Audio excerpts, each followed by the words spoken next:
영감, 돈 내놓으라고, 돈! 야, 이 자식아! 내가 돈이 어딨어! 이거 왜 이래? 아버지 상가랑 아파트 있잖아. 그것 좀 팔아달라고. 야, 너 아빠한테 그게 무슨 말버릇이야. 그리고 그 조그만한 걸 팔면 너 도박에 다 날려먹게? 누나는 좀 빠져. 어차피 내가 받을 유산 조금 빨리 받겠다는 건데 뭔 상관이야? 아버지, 그냥 좀 달라고요. 어차피 나한테 줄 거잖아요. 꺼져! 멀쩡한 회사 다니다가 노름에 빠져 이혼당하고 인생 망친 것도 모자라서 뭐? 유산을 먼저 달라고? 이 미친놈. 걱정이야. 어떻게 하지? 이대로 내가 죽는다면 내가 유산을 물려줘도 그대로 또 노름한다고 난리고 길바닥에 나앉을 것이 분명한데 자식놈들이 걱정이지. 방심하면 안 돼. 자리 잡았구나 싶으면 어김없이 사고 친다니까. 특히 도박에 빠진 놈들은 어째 불확실한 것을 얻으려고 확실한 것을 집어던지는지 몰라. 그래, 지금까지 그놈에게 돈 준 거 생각하면 밑 빠진 독에 물 붓기였다고. 주지마. 주면 또 손 내밀 게 뻔해. 그런데 내가 죽으면 어떻게 하지? 유산을 확 딸내미한테 다 물려줄까? 그럼 우리 딸이 지 남동생 살 길은 조금씩 마련해 줄 텐데 말이야. 아들놈한테 한꺼번에 돈을 주면 금방 다 날려버릴 거야. 그건 힘들 거야. 나도 미운 자식놈 때문에 한번 그런 생각을 하고 알아봤는데 우리나라에는 유류분이라고 상속에서 배제된 놈 굶어 죽지 말라고 딸한테 상속하는 것의 절반 정도는 아들에게도 줘야 하더라고. 아버지! 몇 년 뒤 최영감이 세상을 떠났다. 아버지가 돌아가신 건 마음 아프지만 그래도 이제 나도 홀로 서기를 할 수 있겠어. 그동안 자금이 말라 얼마나 힘들었는지. 야, 이놈아. 넌 아버지 돌아가셨는데 그딴 이야기나 하고 있을 거야? 누나, 사는 사람은 살아야지. 아버지도 우리가 잘 살길 바라실 거야. 걱정하지 마. 내가 이번에 한 방만 터지면 우린 인생 역전이라고. 누나한테 빌린 돈도 다 갚아줄게. 뭐요? 아버지가 누구한테 유산을 다 물려줬다고요? 죄송합니다. 아버님께서 이미 몇 년 전에 상속인이 아닌 제3자인 외손자분에게 건물을 상속하였습니다. 조카한테 상속했더니 그럼 누나랑 아버지랑 짜고 나를 상속에서 제외한 거 아니야? 이거 이래도 되는 거야? 상속법 어디 갔어? 나 유류분이라도 못 받아요? 제 몫은요? 원래 아버님께서 거주하셨던 아파트가 있었잖아요. 그 아파트가 외손자 앞으로 상속된 건물보다 더 비쌌었고요. 그게 뭐요? 원래 증여하는 재산보다 남아있는 재산이 더 많다면 그 상속 과정에서 아드님을 제외시켰다는 판결을 받기는 어려울 것입니다. 뭐라고요? 그럼 그 아파트는 어디로 간 거예요? 아버님께서 상속 수속을 끝내신 이후 해당 아파트를 매매하셨어요. 그 아파트를 판 돈으로 고인의 생활비와 병원 치료비로 모두 사용하셨습니다. 따라서 실질적으로 상속할 재산은 모두 쓰신 거고요. 뭐야? 이 노인네가 누나랑 짜고 이렇게 만든 거라고. 변호사 양반, 당장 사기죄로 고소해야겠어. 글쎄요. 어려울 것 같습니다. 누님과 아버님이 쌍방으로 계획한 일이라는 확실한 증거가 없을 경우에는 소송을 아무리 하셔도 소용이 없을 거예요. 결국 아드님 앞으로 남겨진 유산은 한 푼도 없다는 것이 현재 상황입니다. 상속인인 딸이나 아들에게 물려주는 게 아닌 외손자에게 건물을 물려줌으로써 유산이 아들의 도박 자금으로 사용되는 걸 막았지. 단 여러 가지 조건이 선행되어야 하니까 구독자 여러분들도 잘 알아보시고 선택하세요. 아들아, 이게 다 너를 위한 길이라는 거 이해해주고 도박하면 우리 저 세상에서 빨리 만난다. 최대한 늦게 다시 만나자고.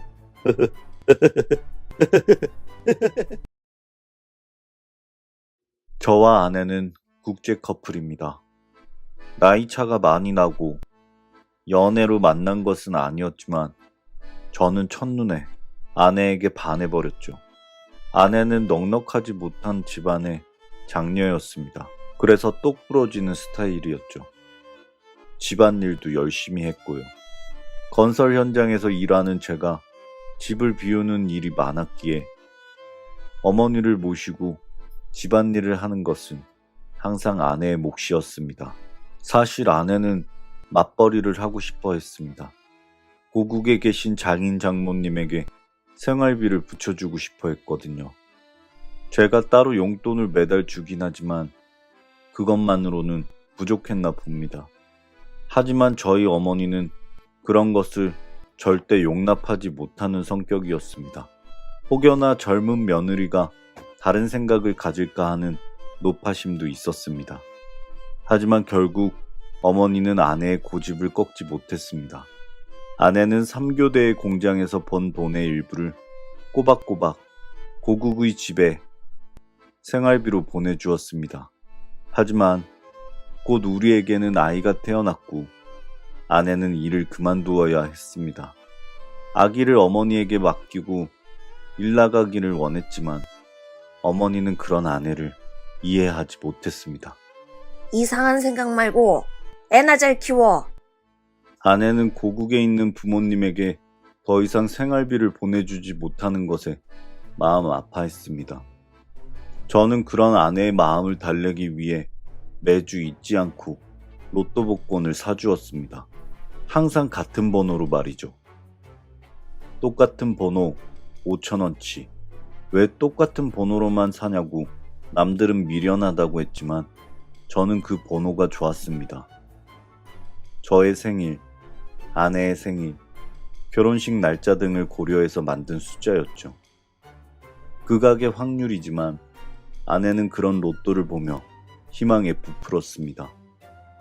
복권이 당첨되면 뭐부터 할 거냐고 물어봤지만 아내는 그저 말없이 웃을 뿐이었습니다. 저는 아내의 웃는 모습이 참 좋았습니다. 나이 차이도 많이 나는 데다 타국에서 고생하는 아내를 저는 항상 딱하게 생각했습니다. 우리 로또 되면 자기 고향으로 가서 멋진 집 지어서 살자. 장인 장모님도 모시고 말이야. 허황된 희망이었지만 아내도 그런 저의 말에 미소 지었습니다. 그러던 어느 날 저는 일주일간 지방으로 일을 떠났습니다. 결혼 후 될 수 있으면 지방으로 가는 일은 거절했지만 한동안 날씨 때문에 일이 없었기에 어쩔 수 없이 받아들였습니다. 그런데 전날부터 아내가 전화를 받지 않았습니다. 어머니, 와이프가 전화를 받지 않네요. 어디 아파요? 어? 아니, 친구 만나러 간다고. 잠깐 나갔다 온다 그랬는데. 민우는요? 민우도 같이 데리고 갔어. 하루 정도 자고 올 수 있다고 짐 가방도 가져가더라. 그래요? 알겠습니다. 그 사람이 한국에서 친구를 사귄 적이 있었나? 그리고 짐가방은 왜? 그리고 그날 밤 저는 뒤늦게 핸드폰을 확인하고는 큰 충격을 받았습니다. 제 평생 오지 않을 것만 같은 놀라운 일이 벌어졌거든요. 매번 똑같은 번호로 사던 로또, 그 로또가 2등에 당첨된 것이었습니다. 금액은 무려 5천만 원이 넘었습니다. 5천만 원짜리 2등 5장, 총 2억 5천만 원이 넘는 큰 금액이었습니다. 세금 떼고도 이게 얼마야? 아내는 분명히 로또를 샀을 겁니다. 아니, 제발 샀을 거라고 기도했습니다. 그런데 아내가 전화를 도통 받지 않습니다. 뭔가 느낌이 싸했습니다. 다시 어머니께 전화를 드렸습니다. 엄마, 혹시 그 사람 여권 있는지 볼래요? 어? 여권이 없는데? 그날 이후로 저는 아이와 아내를 찾기 위해 아내의 고향집으로도 달려가 봤지만 모두 사라져 있었습니다. 이사를 갔다고 하더군요. 허망했습니다. 저의 가족이, 제 아들이, 제 사랑이 한순간에 사라졌습니다. 저는 제 아내에게 로또 당첨금보다 못한 사람이었던 것일까요? 그토록 사랑했었는데 아내는 사랑이 아니었나 봅니다. 저는 지금도 아내를 찾기 위해 동분서주하며 폐인처럼 지내고 있습니다. 아이가 너무 보고 싶습니다. 저는 아내를 만나면 어떤 말을 해줘야 할까요? 저는 주말마다 길거리 음식 봉사를 하고 있습니다. 노숙자분들을 상대로 말이죠. 처음에는 어려운 사람들을 돕는다는 생각에 마음이 뿌듯했습니다. 노숙자분들 역시 일반 사람들과 다르지 않다고 생각했거든요. 그저 삶의 어두운 터널 속에 계신 사정이 딱한 분들이라고 생각했죠. 하지만 가끔은 호의를 넘어 자신들의 권리라고 생각하시는 분들도 계십니다. 아가씨, 담배 하나만 사줘요. 소주 한 병이랑 안주는 과자 몇 개랑. 아니, 내가 가면 안 판다니까. 아가씨가 사줘요. 동전 몇 개를 내밀면서 담배와 술 심부름을 시키시는 할아버지 노숙자. 야, 반찬 더 안 퍼? 고기 위주로 달란 말이야. 내가 누군 줄 알고, 이씨. 나 종로 왕팔이야. 어?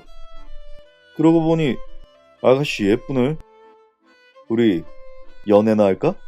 고기 반찬 더 달라고 위협하다 데이트 신청하는 조폭 출신 노숙자. 이거 뭐야? 어디 시장 팥빵을 나한테 주는 거야? 나는 파리바게뜨 아니면 안 먹어. 바꿔줘. 쌀은 이거 어디 거야? 2000쌀이야? 햅쌀 맞지? 입이 고급이라는 할머니 노숙자. 선의로 하는 나눔이지만 점점 다양해지고 심해지는 요구들. 일부러 주말마다 시간을 내서 봉사를 하는 건데 정말 힘이 빠집니다. 제가 이 자원봉사를 계속할 수 있을까요?